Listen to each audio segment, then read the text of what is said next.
I'm seeing this trend recently where they take an old game and then they make it 4K. And then every time I see those videos, I'm like, this is not how I envisioned the sky, right? And then I was thinking why this is the case. And then I realized that because the old games had limited amount of pixels on the screen that they can draw, and that allowed me to imagine the world in various ways. So somehow limited amount of pixels allowed me to think, hey, maybe this guy looks like this, you know? But then 4K image gives you the realism right away, and that they don't allow you to think, hey, how this guy could have been, you know? Um, happens with old Atari games even more because the pixels are even limited more than what we see in this image. And then probably the how I imagined this Mario character is super different than how you imagined in your mind. And that allows you to this whole imagining process allows you to participate in the game world even more because then somehow your brain tries to create how the game could have been, how it with the feelings, of course, you get from the game. This happens with books a lot. When you read a book, it's only text.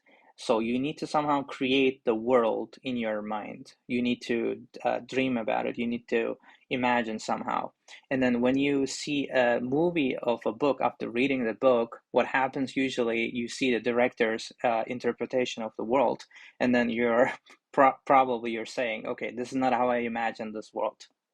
This happens a lot, and then now we're seeing all of this realistic AI generated videos of games, and I'm like, when I see this image, it's not creating any excitement. I'm seeing everything clearly. This is realistic, and then there's no room for you to think how it could have been, and then that probably removes some participation process. For the players itself. When you see these type of like games where the pixels are limited, especially like if you think about Minecraft, for example, you probably could imagine the world how super differently than all other players, and then everyone makes their own interpretation, and that creates like whole different sets of participation for the game itself. So what I want to say overall, sometimes less is more, right? You provide limited amount of pixels on the screen, and then players are imagining the world, and that allows somehow this is better in gaming. This creates more room for imagination, and then imagination somehow is better for the player experience itself.